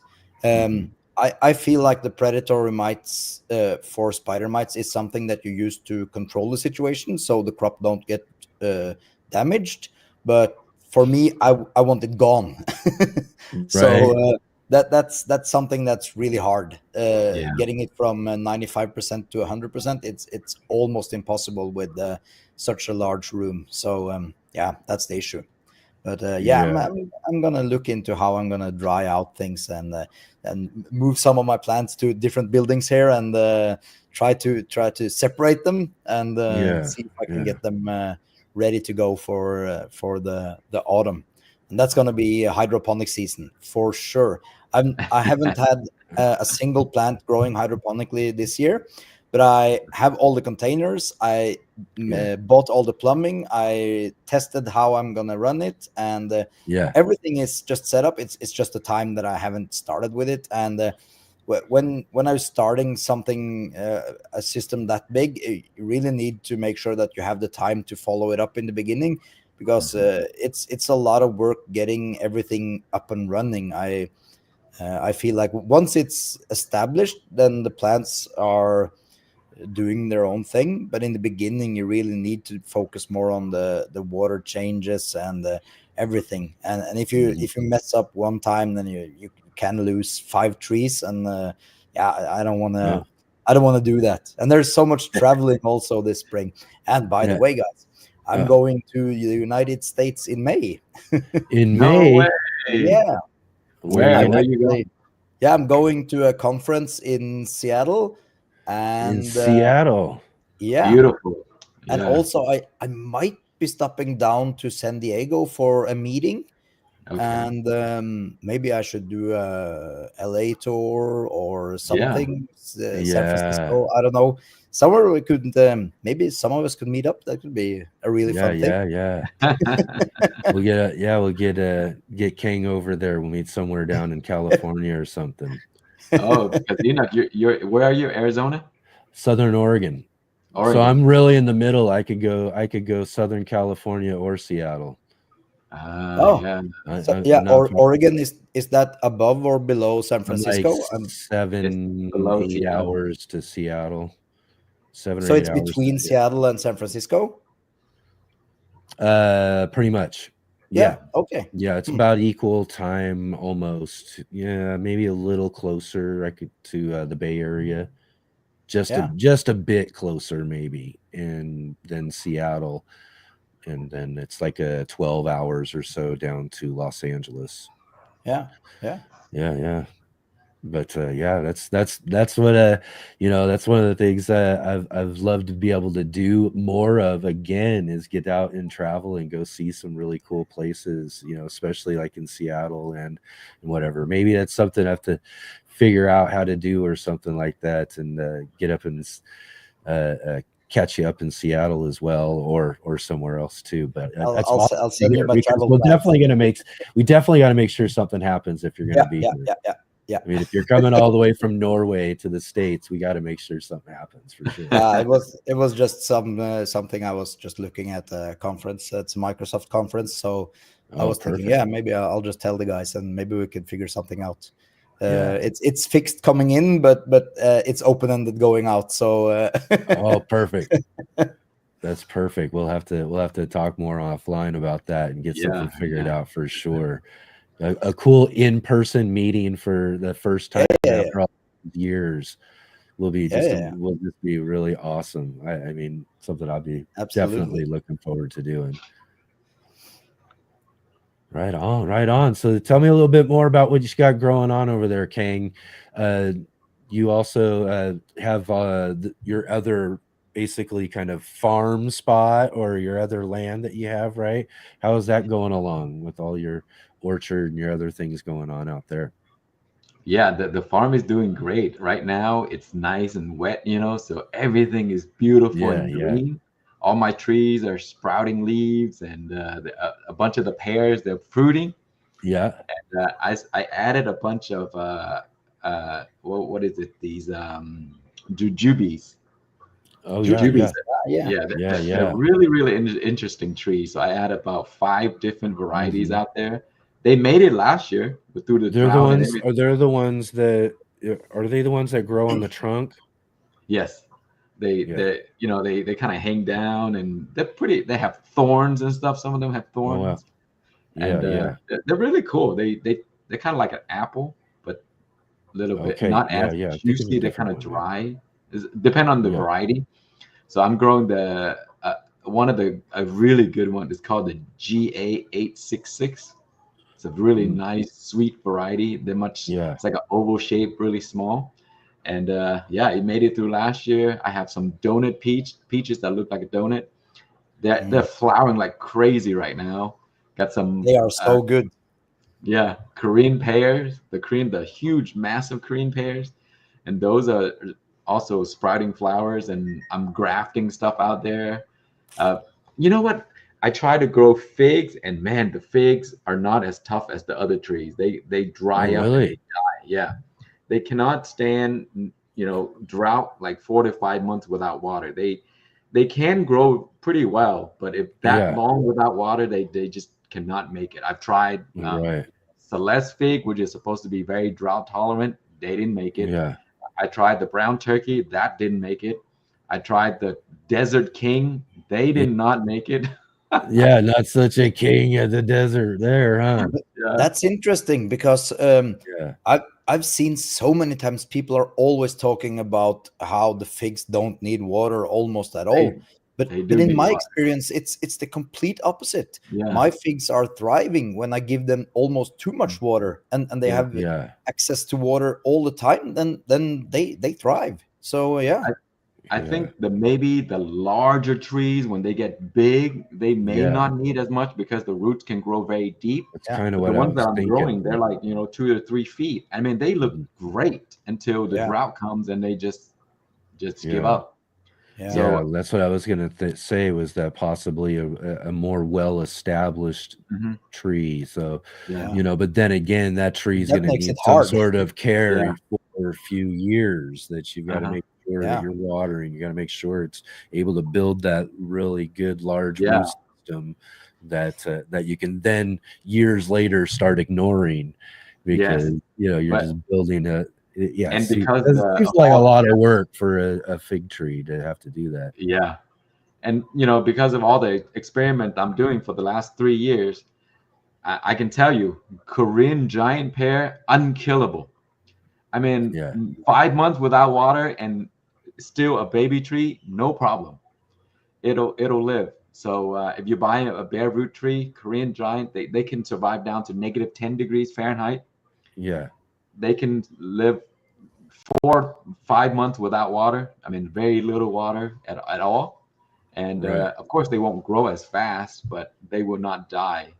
And peaches, there's a few nectarines, like the Rose Princess nectarine. Man, that thing is unkillable, and Yeah. it's massive right now. And in these droughts, they won't die. And Wow. donut peaches, same thing. I need to get some of that. I want to Yeah. get a new peach tree for outdoors, where we're removing an old bush, and I want to replace it with a peach tree. And then also That sounds like a persimmons that are great on an variety for that. American rootstock, because I have wild persimmon on my property, and those things, I mean, you cannot kill them. You mow them down, they'll grow right back. Because I run over them with my mower all the time, and Yeah. come right back. You can't kill them. And droughts, too much rain or whatever does not matter. So if you have an American persimmon as a rootstock, it'll survive through clay, drought, flood, pretty much anything. Wow. Yeah. Those are the type of things I need for sure. Very resilient plants. I'm just curious. This is a little bit off topic, but it's about watering in dry climate. I'm watching a YouTube channel called the Plasma Channel. I don't know if you guys have seen it. I don't know. No, I'm gonna share a video now in the chat, and I want you guys to take a look at it. It's really, really interesting for us nerdy gardeners. It's about using electricity and high voltage to condense the water in the air at night, and it's a surprisingly efficient way of extracting the moisture from the air at night and watering plants that are growing in sandy conditions in dry climates, like for deserts and stuff like that. I need that. Yeah, and you should take a look at that video that I posted there, because okay, I will. I'm definitely looking at it. Yeah. if not other than it's just a really interesting way of thinking about approaching the problem, because there is so many interesting things coming up now with that sort of technology and things like that. And yeah, I was just thinking if you could find some way to, because I guess at night where your farm is, you would have a lot higher humidity at night, I would guess. Yeah, we're right next to the lake, so definitely there's a lot of humidity. Yeah. So yeah, watch that video. It's he has a couple of other. I guess that kind of takes that idea of electroculture to a whole different level, right? Yeah. Yeah, but I'm going to check that out. Yeah, but it's a proof of concept. And he also made another video on the topic also. So yeah, they're really popular. They have 1.4 million views now. So yeah, it's really interesting. I see Jay posted a link in the chat there as well to Plasma Channel there as well. Yeah, it's really interesting. He's doing a lot of science, but it really piqued my interest when they started combining with plants. Yeah. So all nerds end up with plants somehow. It seems in so many channels that they're doing different things. And yeah, we the old guys on YouTube are just falling behind the new trends. Right, exactly. People are too smart out there. That's all right, though. That's all right. I love it. I love seeing some of that cool new stuff. That just sounds like a really interesting idea, though. I mean, do you have a good grasp of the concept that you're talking about there? Yeah, but so the thing is that in some desert areas they use large sheets to take in the moisture from fog, and then it condenses and drips down into the soil. But what he tested was that if he added high voltage to the sheet, then the moisture particles will be attracted to it, not just being catched by it, but actually being attracted to it. Okay. And it shows that I think the reason why this is not a really popular thing in agriculture today is that if you want to do this large scale, it requires a lot of power. But if you're doing it on like, say, just a fig tree to make that grow, then I think it's definitely interesting and feasible technology to use, because then you would be more inclined to say, instead of using $5 a year, if you use $10 a year for that tree, maybe you can. So yeah, it's an interesting idea. And yeah. No, I would like to see something like that in work. That would be a fun experiment to do if you set that up and stage that. This is going to be something that you're going to really like. And so what I've been doing was I had these solar panels, right? And I hooked it up into my generator, and then the generator is hooked up to a portable water pump, and I'm pumping the water from my pond into this pipe that spreads across my tree. So it's really cool. It's like using the solar power to power the water pump to pump my trees. It's really fun. Yeah. And the nice thing is also that you can then water outside of the scorching sun. You can actually just store the power in the daytime and pump it out at night or in the morning. Yeah, put it on a timer, and then That's perfect. That's a perfect solution. Yeah, but it's so or a good one at least. Yeah. I'd still like to see that experiment with the electrics. Yeah, me too. I do like that sort of thing, just to see how that would work and how well that would. You ever watch this show they call replanting the desert? Yeah. I watched it. I love it. I've never. So they use these. They're called. They look like willows, because willows are amazing trees. They're so tough. They grow in anything. They grow in sand. They grow in mud. They grow in clay. But these, I think, they're called desert willow. They're even tougher than the regular willows. Because I have some willows on my farm, and man, those things, if like you cut a branch and you happen to just to throw it down in the dirt, that branch will grow into a tree. Yeah. And so these desert willow, they're cutting these branches and they stuck it into the sand. I mean, miles and miles and miles long, and that's what they're using to green up the desert again. Yeah. And I just wow. love the show. That's a great And idea. yeah, but I was thinking that, man, my projects are sometimes seeming a lot bigger than I would ever have time to do. But I was thinking, with that channel, how on earth are they going to manage to keep up the motivation on that project? You know, there's Yeah. always a few of these type of trees that are tougher than anything you can imagine. So Yeah. on my farm, they have this invasive species called the locust tree. You ever heard of locust tree? They're Yeah. these trees that have thorns this long. I mean, like Oh if you my. run over it with your tire, it'll pop your tire. Oh my. And they grow wild everywhere on the property. And if you want to kill it, you can't just chop it, because if you chop it, two trees will grow. Yeah. And if you Oh chop wow. that, two more trees will grow. Oh my And it'll gosh. be a constant cycle. The only way to kill it is you spray it with pest, weed killer or whatever, and Yeah. it'll kill it from the top. But if you don't kill it to the bottom, then the roots will sprout up again, and then you have to battle it all over again.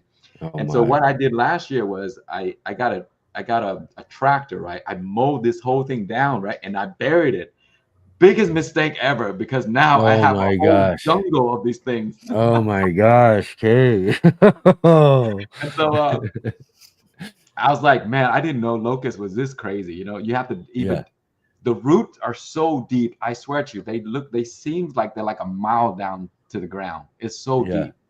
And if you want a tree that you cannot kill to repopulate some certain area, locust tree is going to be the one. What is that creature or that monster where you cut off one head and it Oh yeah, grows yeah, the one that two? Hercules fought, the Yeah, Hydra. yeah. Yeah, Hydra. Yeah, exactly. That's what it Yeah, sounds these like. locust trees, they should be called the Hydra tree. Oh my gosh, you cannot kill these things. Yeah, And then there's like if you bury a branch sideways, you have like 5 or 6 trees growing up. right, exactly. Oh my. Yeah, So they that's got that's what we need to replant the desert. Just put locust tree there. oh my.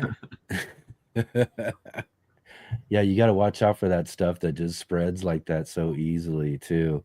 And that's always a big mistake too for a lot of other grasses and things like that as well too, that like there's crab grasses and things that can get in, that people chop those up and then they got a million more growing everywhere, or yeah, it's just yeah, there's some things that you just got to be really careful how you're dealing with when it comes Yeah. down to it. I guess there's some benefits to these things, because they're over millions of years of they just evolve, and they become something that's so tough, so hard to kill, so hard to get rid of, that they can just grow anywhere. And Yeah. so Yeah. if you ever need something that just grow in an area that you can't grow anything. Yeah. It's kind of the hold my beer of grow things, right? Oh, so you say nothing can grow here, huh? Yeah. Let me introduce you to the locust tree. Let's just toss a little bit of this over here and see what happens. Right on. That's so great. Right on. So, what else you got growing on? You've been again. We keep talking about your grow room and everything that you got. You also got again. You say it's snowing, but I'm sure you've got other things growing up there that you're looking forward to a growing season, right? Yeah, so the greenhouse is starting to heat up now in the daytime. So Yeah. my garlics are doing really nice. Mhm. They aren't more than this, but they are starting. So Yeah. yeah, I'm looking forward to have a really nice garlic harvest this summer. I had the same last year, but I'm just curious. When talking about garlic, maybe we touched on this the last time, but we Yeah. actually still have garlic from last season on our kitchen bench, and Oh, it's yeah.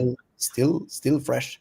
We It's still great. use from it every single day, and yeah, it has to be some sort of phenomenal You get type some of good variety. varieties. Some good varieties. They'll store for a good amount of time, Yeah, I mean, Yeah. it's not unheard of for them to last a year, or Yeah. even, you know, for some good varieties, you know, Yeah. that'll But store normally like it has that. to be stored a little bit colder in my experience. Yeah, All yeah. the other And that varieties might that be another thing too, though, is that you're also storing it in just the right condition as well too, which is helping extend it.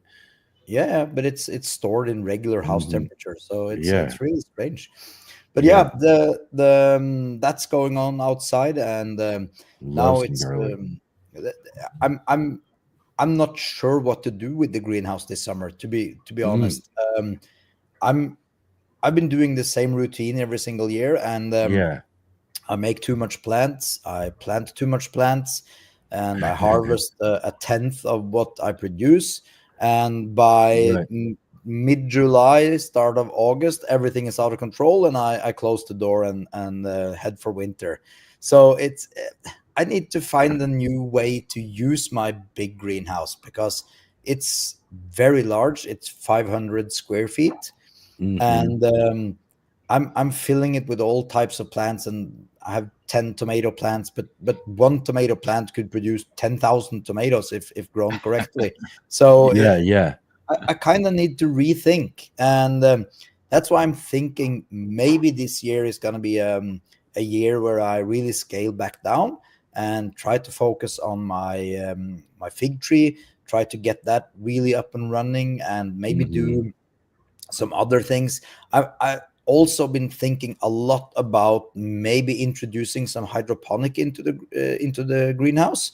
Um, but yeah, I'm not sure what to do with it this year because I Yeah. have started some plants, but they are way behind. I was a month too late out with my seeds, and everything is just slow. So I'm thinking maybe this is the year where I really try to see what I really want to do with the greenhouse in the future, because I'm torn between two things. I want to grow regular crops like tomatoes, Yeah. cucumbers, Yeah. peppers, chilies, everything, all those types of 1 year things. But I also Annual want to thing. grow fig trees. I Hmm. used to have sweet cherries, Yeah. those large trees, but these things don't combine very well. they have Right. um, they have different pest problems, and one ruins it for the other, and vice Oh versa. my. And also size wise, it's hard because if you really want a big tree to grow, you can't just fill all the beds beside it with the Hmm. fast growing things like peppers and tomatoes, because they will suck all the nutrients out of the soil, and the trees really don't get to flourish. Yeah. So I don't know what to do with it. I don't know. I i'm think in one i'm way, you know, maybe really it just comes down to having a centerpiece, maybe, you Yeah, know, you yeah, just that's what I have been choose doing. one, you know, you choose Yeah, one, like which one do I really want, you yeah, know, and then you I, make that just kind of the centerpiece tree around everything else. But I yeah, really feel you when it comes to the idea of, you know, I, we had an okay year last year, but it was also one of those ones where I was just trying to do more than I should be in a way, you yeah, know? And so, you know, there was a lot of great stuff, a lot of great results on a lot of stuff. But this year, I'm kind of feeling that same sort of vibe of like, let's not do as much as I would normally do, you yeah, know, and just, you know, stick to a few things that I really like to do, like the peppers. That's why I'm going to do the pepper series I'm doing on the channel and everything this year. So, you know, I'm gonna keep doing those sort of things, some tomatoes, some other things, and of course I get to talking to you, and now I got to do like ground cherries or whatever, because I got to try those again, whatever. But yeah, I'll try not to do too many things this year, so that I can really focus on just a few things that I really do like, you yeah, know, and then contemplate more about my space a little bit more, as we are planning on expanding and doing some other things I'm doing with the new owner now too. So there may be a few other little projects that get thrown in there throughout the year, but as far as really throwing myself at things that I want to do and all this stuff that I usually do, I think it's also one of those ones I'm probably better off this year if I just, you know, do the few things I really like more so than everything Yeah. and then really gear myself up for some better seasons as we start making a bigger plan and change up our spaces a little bit over the next season or two. Yeah. So So similar, I feel that, I totally feel that. It's a good yeah, idea too and at times. one interesting thing is that when in the greenhouse, when I plant my plants outside, they go through a real shock because they get cold nights, they get repotted, there's a lot of things going on at the same time, which means that they get held back in development for quite a while. And when I see all the stray seedlings growing from the seeds that the mice have buried throughout the winter, they almost outgrow the ones that I started earlier, just because they start where they're gonna end up, and they Yeah. are they're used to cold nights, they're used Mm. to the scorching sun, they're used to everything from the seedling. Yeah. And maybe I should do a year where I just plant the seeds out into the greenhouse and just see where that Yeah. takes me. Maybe I'll do that. Now there's thinking on the fly here. Yeah. Yeah. Yeah.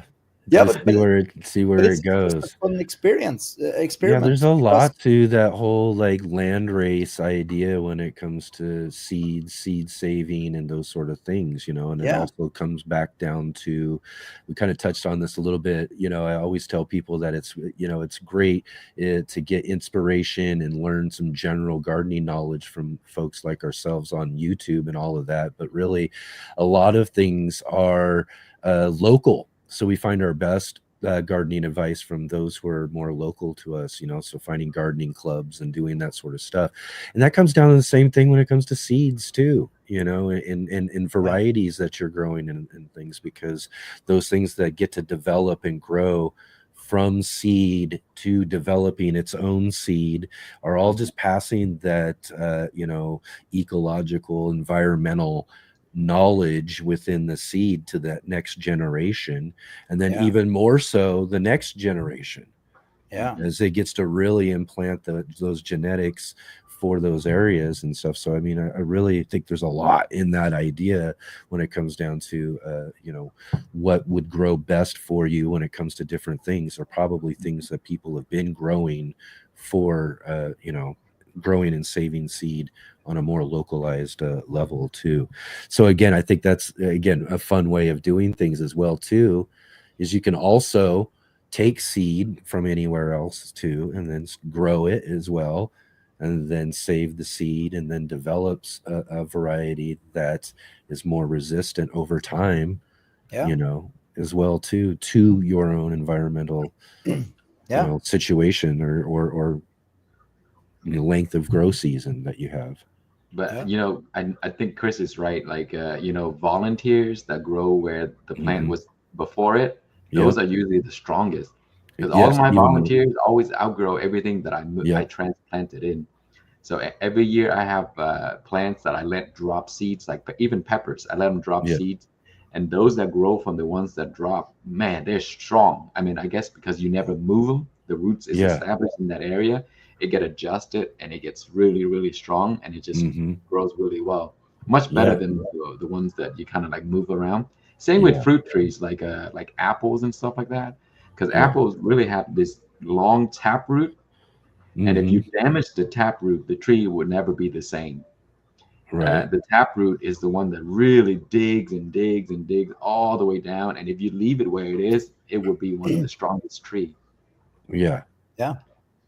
Yeah, but So. it's really interesting with especially with peppers, because for tomatoes, I'm 100% sure that this is the way to go in the future, for me, because the seedlings from the tomatoes that grows wild, if Yeah. I were to know what variety is growing, I would Hmm. have kept that plant and gone with that, because Yeah. when they start, they're like a rocket ship. They're just Exactly. taking off. And the same with cucumbers and everything. Peppers is a little bit slower, but Mhm. the fun thing is that we have we have extreme cold weathers in the winter. We're talking Alaska Hmm. weather, and Yeah. still the pepper seedlings, they sprout when it's time to sprout. Yeah. They don't care about the cold. So I could do the same as I do with my garlic. I could plant the seeds in autumn, and Yep. it could just overwinter, and it would sprout when the conditions are right. And the Yeah. plant knows. I have no idea, but the plant knows. Yeah, and Yeah, that's the thing, and it comes down to it, you know. And we have Gardner Scott, who comes on the show all the time, and he talks about it all the time too. Is that, you know, we think of things like zones when we're thinking about gardening, and then even, you know, the more better thing that we, you know, we really like to focus on is our last frost date. But ultimately, what we're really looking at is soil temperature.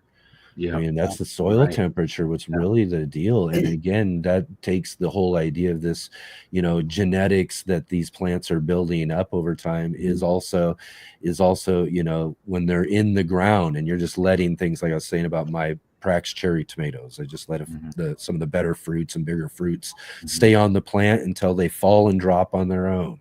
Yeah, And then when the next season comes around, like you said, the soil temperature gets just to the right where it knows, and it knows is best for it.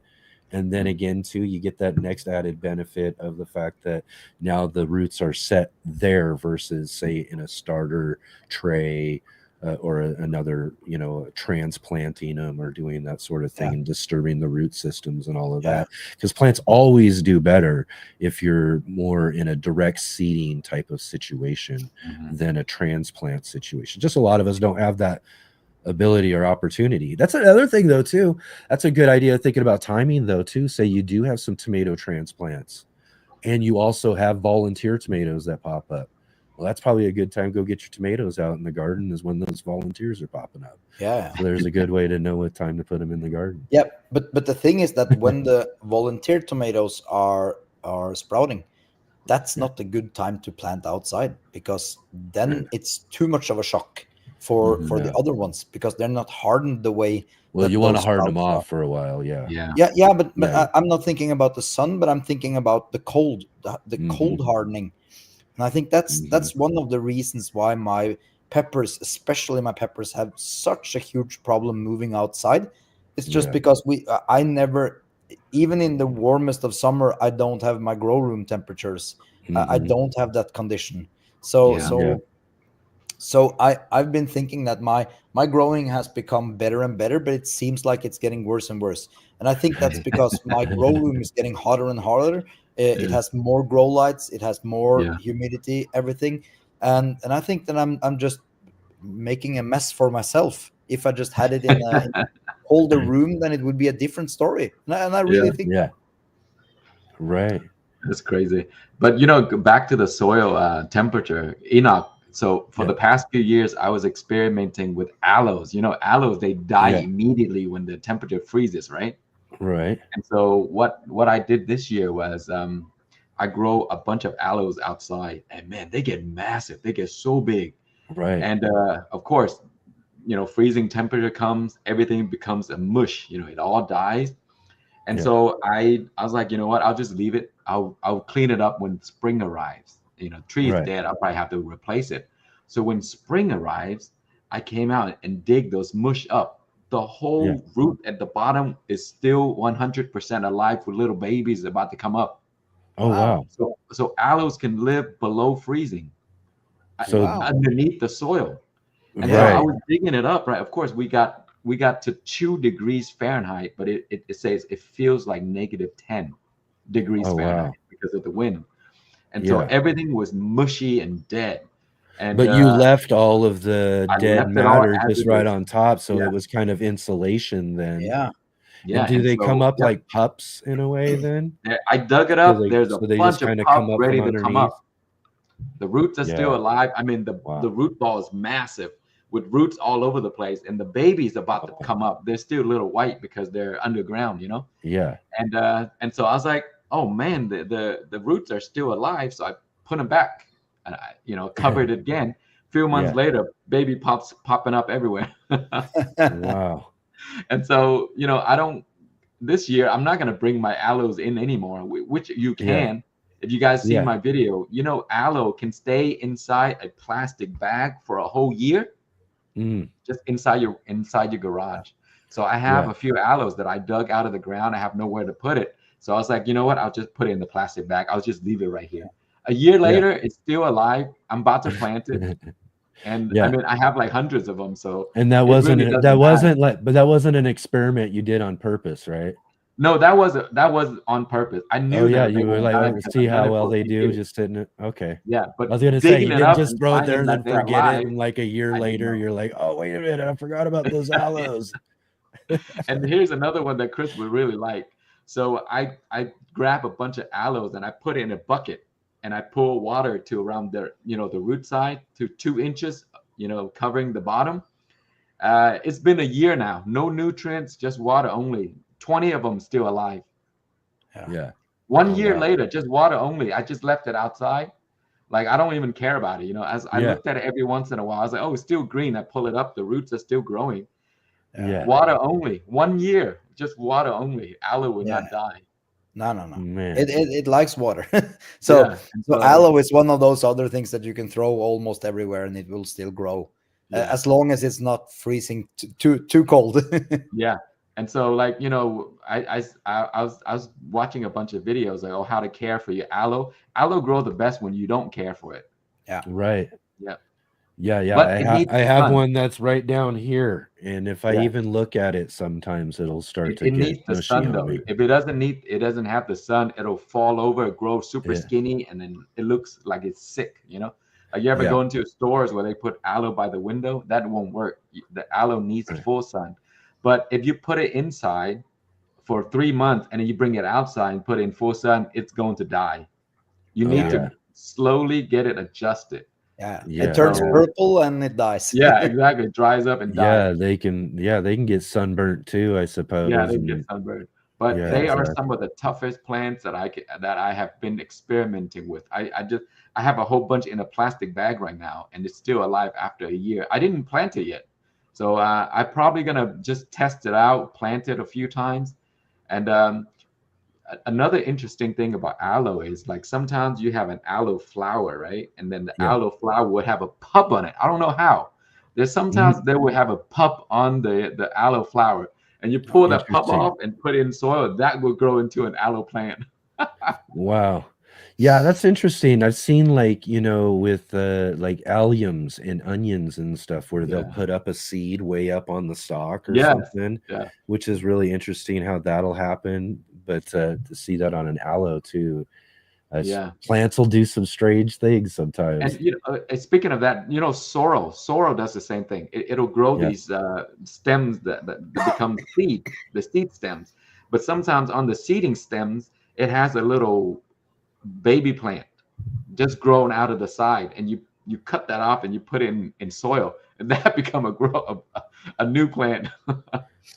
So I'm experimenting with all kinds of stuff. It's crazy how you don't have to do anything to aloe. Of course, it's easy to grow from the pub. You just pull it up, put it in the soil, and that would grow. And then you're gonna have hundreds of pubs later, but pulling that thing, like just chopping the whole thing, pull it out of the ground, and then leave it inside your garage for 6 months, and then maybe it's a year later, even you decide, what, I forgot to plant these aloe. You put it into the ground, it grows. They're like they're immortal. Right. So that's like with that big aloe that you got and that was out there, you say, so it's got the little pups that are coming up. Is this now something that, say, now that it's still alive, now that's the next year, are you pulling new pups off, getting rid of that old root, and then just kind of replacing that, or are you just letting them grow off of that? I just let them go off of it, just cover it with soil, it grow off, and then you get more pubs. But because I have so many pubs, I don't even worry about those guys anymore. I just know that. Oh, and I just dug it up the other day, and I threw it inside my compost. And the little pups grew from inside the compost bin. Oh, yeah. You got them everywhere. They're everywhere. I mean, once you grow aloe, they're so easy. I mean, the only way you can kill an aloe is if you grow them inside. Yeah. Is it? Yeah. Or in Norway. the one aloe I have is my indoor one. Yeah. It Yeah. needs a It lot of does sunlight. all right. It's not too bad, but I'm sure it would prefer to be in a more sunny outdoor location, I suppose. Yeah. And so you know how after times when you harvest your aloe leaves and the aloe becomes really tall, you know what I'm Yeah. talking about? Oh yeah, yeah, yeah. Chop it off where the base is, Yeah. dig all of the roots out, throw it away, replace the soil, and then put this thing right back, and then Yeah. you start over again. Yeah. Do you harden off the end? No, you just let it dry out because you don't Yeah, want to dry it plug out. it in the ground right away when it still Exactly. has a wound open, you know? Exactly. Which I have Okay. done, and it still be fine. It But still it's work best though. to let the wound healed up Yeah. and then put it in the soil with a little bit moisture, not too much, just a little bit moisture. Yeah. And then that aloe, where you cut it, will grow new roots, and now it becomes a plant that's flat to the base. Yeah. And then you can start over again. I think I might have to do that with mine because yeah, like you said, it's you know, it goes not just grows up, but then it kind of goes over. Yeah. And then it's Yeah. but it's got like a big old long stem now instead of so that's probably a good idea. Chop it off, Chop it off, let replant it it, dry and new for roots about will a grow. day maybe, and then stick it right back in the soil Yep. there. And you can do this to a massive plant. It doesn't have to be a baby plant. You can do it to a full-grown plant that's like 20, 30 pounds, and it still do the same thing. Yeah, I think I'm gonna do that. I'll do that. I'll try that, and then we'll see where we're at with that the next time we talk about some stuff. If next you time kill we it, have I you have guys 50, on. I can send you away. Yeah. No, I mean, I keep thinking about I need to get I want to get some of those sun chokes. I'm telling you, that's something I think I really, really want to try. Yeah, the something I hear about all the time. Maybe need to get some of those from you. Okay, yeah. Let me know. I have a whole bunch of them growing right now. They're just starting to sprout out of the. Because you only probably need just little ones to get started, right? Yeah, you just need one bulb, and it'll grow and it spread like potato. Yeah, they just get going. Yeah, I got to do that. Do them in a container and try them out. Because I've heard so much about them over and over again, and every time I hear about them, I keep thinking I got to try them. Yeah. They're really interesting plants too. Yeah. Yes, to sunchokes for sure. Right on, guys. Well, just awesome to finally get to catch back up with both of you here. And as well too, like we were saying, we kind of got a lot of our conversations started off with our first day of spring get-togethers that we were doing, and now so each year I always kind of think about that. Let's try to get it together. We each year we're finding a different way to line up, but it's still the Norwegian first day of spring right now, right, Chris? Yeah, we just changed to summertime this night, so it's officially spring here in Norway now today. Nice. Yeah. So we still ended up with a great first day of spring. Yeah. That's always what it was supposed to be. I told Khang, so yeah. Yeah, exactly. We'll try, that whether it's a North American spring or a Norwegian spring, we'll take it however we can get it when it comes down to it. It's always great to be able to hang out with you guys. I would give you guys a minute each here to kind of let everybody know what you got growing on and all of that. And again, too, everybody can find links to Khang and Christopher's channels right down in the description below. But starting with you, Khang, let us know a little bit more about what you got coming up and growing on this upcoming season. I got a lot of stuff right now, spring. So, all the fruit trees are starting to fruit. I grow a ton of arugula every season. I just drop a whole bunch of seeds into a huge raised bed or multiple raised beds, and they come up like microgreens, and, you chop them up and eat them. They're delicious. I got peppers starting up. They're, some I overwinter, some I grow in hydroponic. Of course, the hydroponic is a massive plant, grow like crazy. I grow, I have a farm that I may do some updates on those. Then, I'll just let you guys see what trees are going out there. And lots and lots of grafting. I'm doing crazy experiment on grafting. With pears, apples, persimmons, figs, avocado, citrus, all those are graftable. Mhm. And so I'm just doing all kinds of experiment. And I just mentioned aloe earlier. I mean, Yeah. experimenting with aloe, how to kill an aloe, Yeah. and You yeah, haven't how to found the kill it. solution yet. Haven't found the way to kill it yet. You're trying and trying. Yeah. And the regular stuff, cucumbers, sun gold tomatoes. Man, those things grow so fast. Mm. And yeah, Chinese artichokes that just came back. Ground cherry just came out of nowhere, and lettuce. I mean, all kinds of stuff. But fun stuff. Hydroponics usually where my interests are, because I do a lot of testing. Pepper breeding. I bred all my peppers through hydroponics. So if you guys are interested in breeding successful breeds of peppers, do it indoors under hydroponic. Is easily controlled, and you get the best result that way, because you breed them outside. The sun could kill it, the bugs could eat the plants and all that stuff, so it's a little bit harder to control. Yeah. And Yeah. and I'm growing apples from seed, guys. Apple from Oh. seed. And Yeah. and then apply grafting.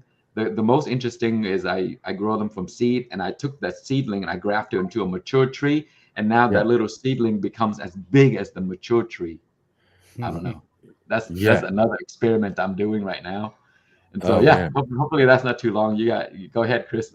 No, absolutely. No, that's really great. I just also wanted to say too, it's always fun to follow along with all that sort of stuff. But I've mentioned this every few times you've been on as well too. But I was really thinking about it the other day as I was filming the next part of my pepper growing series I'm doing on all of that, and was thinking like, how much of the things that I do that I learned from you years ago as I was doing and growing my pepper stuff, like the double cup method that I still use for putting and growing and transplanting my peppers into, to even the water wicking buckets and all of that sort of stuff, just all these great things that that you're always experimenting with and doing, and really become some really kind of fun and interesting ways for us to grow things in our gardens. And for me, things that I actually find that I use and still use every single year, every single time I grow through my pepper growing process. So definitely everybody, you want to go and check out Khang Starr's channel. How about you, Christopher? I know you got some stuff in mind. We've been building up for some really great things coming out of this new grow room, and you've already teased us about these bananas and all that. We're going to get to see all of that, right? Yeah, I'm gonna need to take a look at how I do things. The bananas are too big, as I said, and I need to find a way to cast some light on them without burning them. So right. Yeah, I'm gonna need to rethink something this summer and see how I can get back into it in the autumn. Everything is okay. I need to get rid of the trips, not the spider mites, but yeah. Other than that, it's just pushing on through. I got rid of the house that we had on our property. It was a 2-year project to get rid of the whole thing by hand almost, and yeah, it's gone. So we can focus more on doing gardening outside. And me and the wife are looking at ways that we are going to make our garden outside. She wants a small greenhouse where she can work on her flowers, and we also want to make a full raised bed garden outside again that we used to have. So I don't know if that's something that we will have time to do this year, but at least that's the motivation that we have these days, is looking at garden programs on TV and just really checking out what we want to do, and not just jump head into it, and trying to see if we can plan this the way we really want to have it long term. So there's definitely gonna come more in the future, but yeah, I'm gonna have to rethink a few things, and also I would love to have some more time to do some more fun technical things again, like the grow station that I made a few years ago. It still works. It's still chugging along, and I see you, Khang, also is still using it, and somehow I made something that actually works. And I would love to be able to have some time to do projects like that. I miss that type of interaction, and where we can go back and forth and look at things. And maybe if there's some sort of idea that pops up the next year, maybe for a web project or an app or hardware that we need to make, or something that we could as a community do. We used to be the KCD Garden, me and Khang and a guy called Dave, but it kind of was just you and me, Khang, and it's the same thing. And I feel like us three are kind of the new KCD format for those types of ideas. And I would love to be able to find some time and some ideas. KCE, yeah. Let's brainstorm something with it. There we go. Maybe we can do something fun. It would be would be really fun. I miss those days where we had some time to do this. But if you're gonna buy V-Bucks in Fortnite, you really need something that brings in money into the home. So you kind of end up spending your days doing actual work and not just playtime. But it would be nice to have some playtime also. I think we need that. So that's right. That's right. Let's brainstorm the next thing someday. Well, hopefully maybe we'll be. Well, hopefully, like we're teasing out there, we'll maybe here in not too short of a period of time, we can maybe brainstorm something in person together. So I mean, that was a nice revelation out of this conversation today. I really think we got to stay in touch here over the next few weeks and maybe plan something out as you're making that plan to come over here to the States, because again, we can't miss that opportunity. I would love that. Comes around. The problem isn't the money to travel these days. It's more the time. I need to take a full week off from doing the regular projects that I do, but it's investment into learning new things, and the world we're living in with AI now. If you're not following, then if you miss a week, then everything is just passing by like a freight train. So you really need to stay current. And then I thought, maybe I should just head over to the States, and maybe we could blend in some private activities.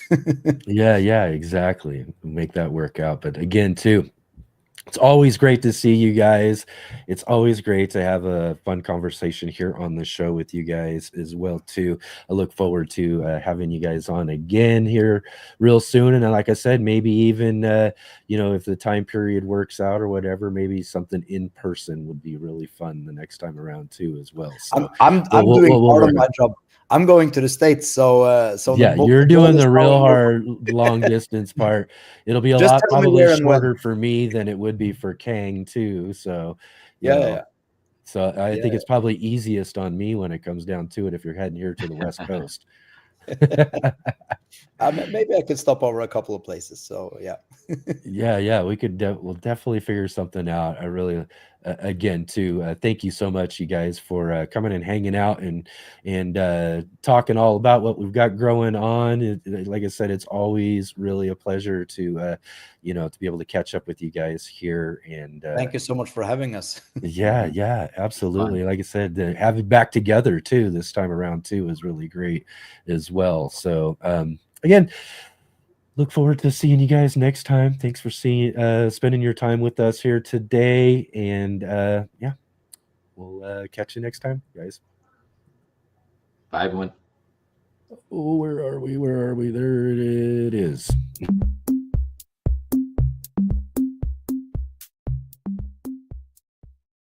Let's Get Growing is sponsored by IV Organic. Hi, my name is Charles Malky, biologist and plant expert with IV Organics, where we grow cool plants and author Saving the World with the Home Garden. IV Organic 3-in-1 Plant Guard has 7 natural oils that protect your plants, not just from the summer heat as well as winter cold, but also protects your plants from damaging insects and rodents. The oils in the product include castor, cinnamon, clove, garlic, peppermint, rosemary, and spearmint.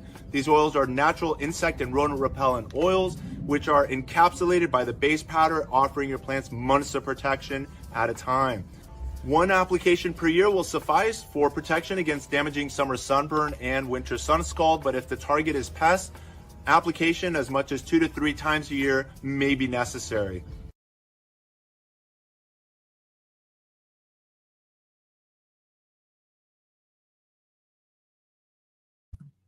All right.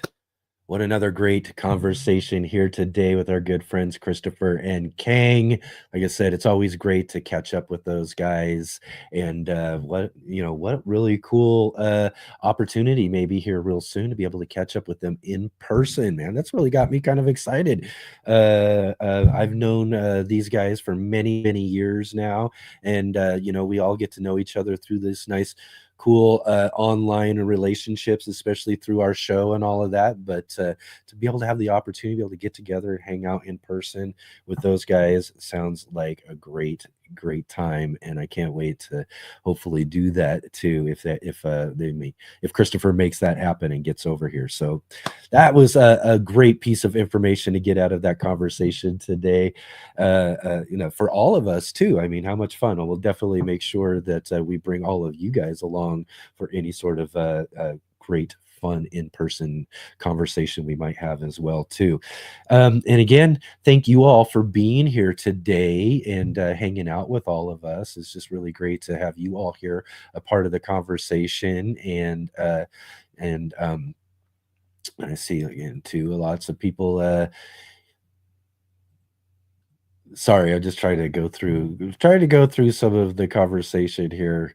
But lots of great conversation that you guys are having here during the show as well too. So it's always good to hang out with all of you guys to be able to have these great gardening conversations here on the show each and every week. And again, if you haven't checked out our last week's shows or yesterday's shows, go back and check those out if you can. Again, we are here every Saturday and Sunday at 11 a.m. Pacific Standard Time, 2 p.m. Eastern, right here on the Urban Gardener channel with great guests and great gardening conversation each and every week. Next Saturday on the show, we're going to have with us Mike McGrath from You Bet Your Garden with Mike McGrath from PBS. He's got a great radio show as well too. And like I said, I always love talking to those radio gardeners. These are like old school radio advice gardeners, call-in shows. I used to love listening to like radio when I was younger in my early adult years. I loved radio. I don't know why. I was a big radio fan, and we've already got to see one of my favorite radio gardeners on the show a couple of times. That's Cisco Morris. In fact, I got my little tribute to him right there, a little ooh la la sign that I have right there.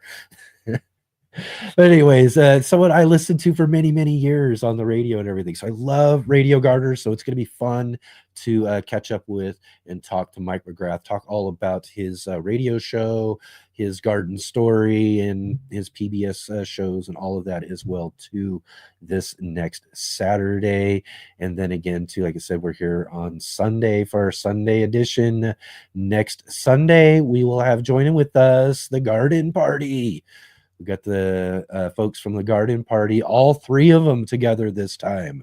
I think we've worked our way up eventually is what we've done there. We've got Texas garden guy Destin and Dez from Gardening with Dez and Phil from Phil's Figs all joining with us for a roundtable conversation next Sunday. So that's going to be really fun, a real party, if you will, when we get down to it right here on the Let's Get Growing show to have all of them together. So that'll be really fun coming up as well too. We do want to make sure we let you know that we do have our Sunday edition monthly gardening book club coming up this next month. It will be on the second Sunday of the month. We're flipping it around. We're going to have our book club with Gardener Scott Wilson, Master Gardener Scott Wilson's new book, Guide to Raised Bed Gardening, is our featured book this month. So we're talking all about his book here. And he'll be joining with us for the book club with our good friend Mark Boucher Colbert on the second Sunday. We're going to switch it up. And then on the third Sunday, we're going to have our usual Q&A with Gardner Scott. So he's going to be with us 2 weeks in a row next month. And we're going to have some really great conversations with him. We're just basically kind of taking the opportunity. It is Easter on that third Sunday, so we're going to let Mark have that day off basically from having to join with us live and do that on the second Sunday. So then Gardner Scott and I can just get together with all of you on Easter, all of you who are available to hang out and answer all of your gardening questions and have a great gardening fun conversation with him. It's always great to hang out with Gardner Scott, so it'll be fun to do that double time.